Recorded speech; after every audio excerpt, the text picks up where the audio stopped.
All right, y'all. We back with another video, man. Y'all already know what's going on. All right. So look, you know, no particular topic today. Wanted to jump on here and kind of do a little compilation video.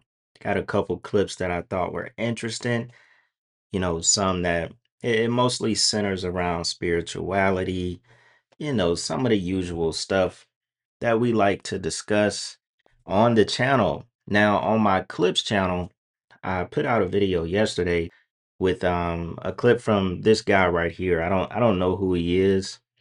He's African. He has a very thick accent, so um some words you kind of got to listen closely. But right here he's talking about musicians who died when their contracts are up, and he just talks about these contracts and deals with Satan and so on, right? Then I got a couple more clips that we'll get into that's not necessarily about musicians, but just ties into some spiritual stuff.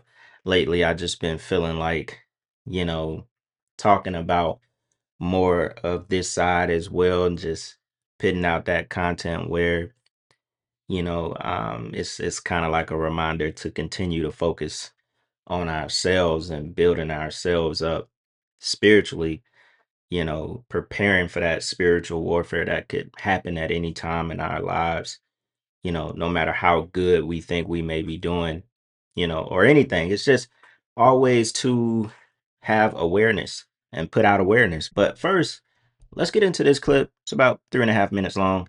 It's a pretty good one. Check it out, y'all. Now, there are musicians that have died, and people hurry to bury them. Maybe you die today. You said they have died now. And they said, we are burying him by 4. Now, from the other world, those people make agreement that if my time comes, I will be your slave. I'm going to be your slave. Like you can Make me be powerful, make me be famous. But when my time comes, but remember, when you give your life to Satan now, you don't control anything. They control you, your life, your time of death, everything they control literally. So when that time comes, Satan will take it. And there are some people who are much powerful in the demonic kingdom than others. So now, when you die, those people would want, other people would want to use you as their slaves. So Maybe the people, okay, let me put the example of the people I initiated. Those people, if I had continued, they would all be under me. And anything I dictate to do with their life, it is me. okay. Who could control them. So other people, they would die. Because I know of at least 2 musicians who died from here, Uganda, and their death was not a natural cause. It was their agreement. Yes. That, on this and this a time, I will die. And one funny thing, when the time is coming nearer, they will begin to complain because they would have already known where they are going to hell. But now they won't rescue, but they feel they are in bondage, they are far, they cannot come back. And they fear the shame that if I come to public or come for prayers, people will criticize me. And other people will just say, okay, let it be. So now a musician has died. So now a musician has died. They will go to bury him. It is only his friends, the people that are together in the other world, that will hurry up to go and bury him. Or someone that has been compromised. Now, they will take you. You think they've buried that person? No. They will bury at night or at the time when people are not seeing. They will come and exhume the body. When they remove the body, Through the other method. They will take the body far away. They will return the life back. Satan would return the life back Into that person. And that person would now have the power to transform into anything. Into a woman, into anything. And will now do havoc. You are now into another world. Some people should wonder why some people, after some musicians dying, they will come and some people will begin to say, I sing like that person. Everything I do like that person. The spirit of that person, they will remove and bring and implant in another person who will do like something basing on the agreement that someone will have underground. Mm-hmm. So that is how they operate. You don't have a yes or a no. If your time has come, it has come. No matter how you will die, no matter how life will be taken out of you, because you have already sold your soul to Soul. Satan. But one good thing that I know, Jesus, when he says it is time, it is timed. That is why he delivered me. He set me free. Now, the guy is talking from a place of he used to be in that occult world in Uganda. And he was talking about them exhuming bodies of the people who had made contracts, who had sold their soul. Like he goes deeper into it, into with the clip that I put on my clips channel. It's very interesting. And also he kind of talks about what Orlando Brown have been talking about for years as well. And that was a good example because I don't think I've ever really heard anyone put it that way on how he said, you wonder how like this musician sounds like an older musician, or, you know, you got the voice of this musician, you know, like that, those comparisons that people have done for years and years and years. Like this person reminds me of this person. And he's talking about the spirit of the one who had the original contract. That spirit has been put into another host.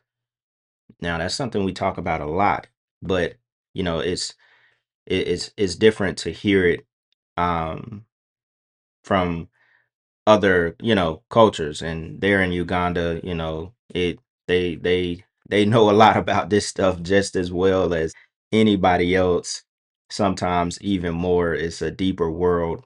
But the thing he talks about with exhuming the dead bodies and um you know, swapping spirits and Satan pitting a spirit back into a body, that it's like this demonic power. Obviously, it's not like God pitting life into a regular human, but the story is crazy. Like I said, y'all want to go check out the other one on my clips channel. It's pretty interesting.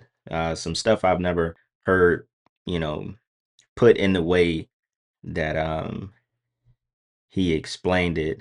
Somebody said my mom became mad and she always say people's soul enter in other humans. Somebody said a lot is happening in this world. That's very true, man. It's like we, you know, most of my viewers, obviously, we're in America. Like, can only imagine some of the stuff, rituals and so on that actually goes on in other countries, you know, stuff we have no idea about. You know what I'm saying? We only get these stories through the internet. It's crazy. Let's move on, y'all. Sleep with him. What type of spirits do he got on him? You gotta, oh gee, these niggas be so gay out here. They gay. They on drugs. They don't know if they coming or going. They can't read. They can't write. They illiterate. And it's like, now every time I see certain men or men try to talk to me, I look at the spirit. What type of spirit you got on you? And that helped me with no problem not sleep with you, because I don't want to be into, like, I don't want to intertwine with that, with those spirits of lust. They so lustful. They so lustful to the point they gay. What's going on? We in the punkademic, punk apocalypse. All of them, they too lustful. Punk. They get on the spirits. They get on their dope. They start acting this way, acting that way. And once I started realizing, like, I can't be giving myself, like, started having a spiritual awakening about who I actually am. I told you it all boils down to self-love. I was lacking it. It was to a point where I think I hated myself. So now every day I look in the mirror, I come from nothing. I lost everything. So if I was to get in this 4-bedroom house that God has not blessed me with, or the universe, or whoever you pray to has blessed me with, coming from nothing, the last thing I want to do is take a spirit with me. That's very true. The last thing you want to do is bring them old spirits with you when you have left a chapter behind, or when you have closed a chapter in life. The last thing you want to do is, you know, bring along them demons with you, even yourself. You know, if you are able to close certain chapters in life by that spiritual awakening, or you done got that blessing you've been asking for, home, apartment, car, whatever it is, you know, The last thing you want to do is feel complacent, like you got it, and then continue doing some of the things that you said you was gonna stop doing or that you did stop doing. But she's right though. She said punk-ademic. Insane. And she's right. The lust is so bad today in men that they out here turning zesty because it's so strong. They willing to do anything for it. Anything. Now I done heard and seen some wild stuff lately, you know? I mean, and I'm the type like, look, this is a female talking about her experience with men, you know? We know it goes both ways, but we talking about men. You know, I'm never afraid to talk about men because I am a man, but these folks is freaked out. Freaked out. Y'all know what's even crazier? And this is my city. I'm a put it up on the screen.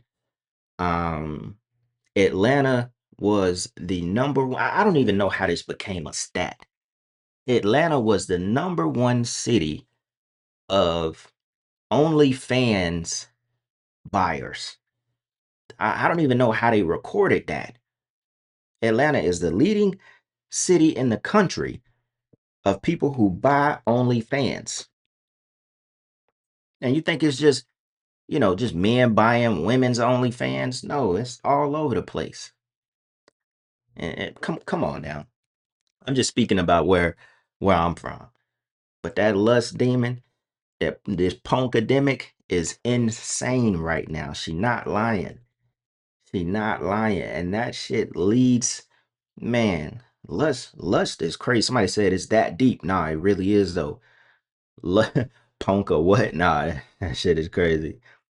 Um, lust is crazy, man. If you think about the spirit of lust and you think about how strong it actually is, that shit really will blind you because everyone like struggles with it.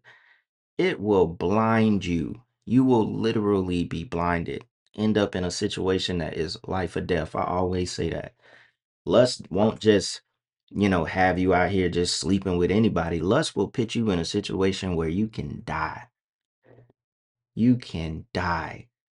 You done got caught up so crazy. You done bought some vajayjay at some random ass hotel and got robbed by the two dudes that, you know, that's working with her. You know how many stories I done seen like that? That lust demon will have you out here finna die. Like, forget just random sex. I'm talking about you out here done got into some shit. Somebody done stripped you to your drawers with a gun to your head, beat you up. Cause you out here thinking you was finna buy a little something and go to the crib like ain't nothing happened. That lust demon leading you to destruction. I'm talking about, man. And then there's so many men who ain't telling it how it is, who ain't telling these girls that they go both ways and they really on that freaky timing that is just crazy. That punkademic is ridiculous. That's why I be going in about Black Boy Max and them, because it's like it's not a game, it ain't a joke. It's like you can be cool, you know. All men do little zesty jokes with each other and stuff, but to live off of it, to make money off of it is another topic, man. Her parents gave her over to a demon as a part of their tradition to keep the generational wealth going in the family. This African woman that I met, dog, she was absolutely beautiful, homie. She was in her 40s and she was a virgin because her spirit spouse did not allow her to have sex physically with men. It was that possessive, that obsessive, and that stingy over her. How does something like that happen, dog? Well, in her family, in her tribe, as she said, it is tradition for the firstborn to be given over to the serpent. That's how her family kept the generational wealth going. The firstborn children were sacrificed to the serpent and they were married to the serpent. You know how crazy that is, dog? Imagine how many other women and men are out here already married in the spirit, and that's why their physical relationships are suffering because you're already married in the spirit. And the thing that you're married to in the spirit won't let you be with anybody else but it. If y'all question what I'm saying, dog, go and read the book of Tobit. There was a woman named Sarah, and Sarah had a spirit spouse named Asmodeus. Asmodeus killed 7 of her husbands. 7 of them. There are women out here just like that, homie. They have spirit spouses that aggressive. Will tell you this, homie. Be careful who you get involved with. Now, the crazy thing about this story right here said her parents sacrificed her to the serpent for generational wealth. So sacrificing her in the spirit to a serpent present demon who became her spirit spouse. And I'm pretty sure there's families out there that are deep into witchcraft that do this type of stuff in order for, monetary gain and all kind of stuff. But check it out. The crazy thing is you can be married in the spirit and you don't even know. It don't even have to be a straight up organized ritual that is generational from your family, you know, or your mom or something, or your dad, your family pitted on you and you ain't even really know. You can have a spirit spouse married in the spirit and not know. If you constantly are having intercourse in your dreams, what you think that is? That's that damn spirit owning your ass. He coming to get some in your sleep all the time. You basically married him. Like that's that shit where you continue to masturbate. You continue like you're inviting the spirits in. You continue to um buy sex. You continue to just thrive off that lust demon, that presence. That's in a sense you creating it without even doing a ritual around it. You know, it's not like you assigning yourself to a spirit spouse. They're gonna assign themselves to you, and then you wondering why relationships and shit don't work. You're right. This is what happens. You're already married in the spirit, and because you don't know, because you jack off so much or you play with yourself so much, you watch so much corn, you don't even know that you married to them spirits or that particular spirit has chosen you. You're having intercourse in your dreams all the time, but you don't even know why. People can have, and you don't even have to go to bed.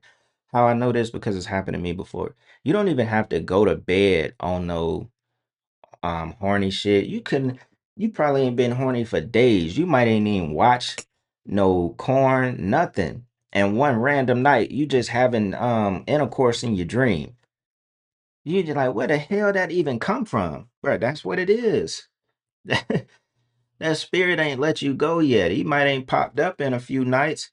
The bond ain't as close as it used to be, but the spirit was still able to creep his way in there. Ask yourself, if you have a dream, you have intercourse, and it feel like you had intercourse with a person who was once in your life, always know it's not that person. You're in another realm. It's not the person, it's the spirit who can mimic the person. And it's also why you never really clearly see the face. Y'all remember we talked about this a long time ago. Sometimes you'll see the face, and sometimes it's not clear, but it's never that person who you think it is. It's a demon. It's a spirit. It's a demonic spirit. And so you don't have to know, like as in it doesn't have to be purposely done for you to be married in the spirit. You give it up, like how women give up their womb in the spirit. Constant masturbation, constant intercourse, constant corn. They give it up. Just like that one vid I reacted to a long time ago, last year or something like that. You wonder why you can't have a child. So now it's natural for some women to not be able to have one and men. But a lot of other ways is that you've already given up your womb.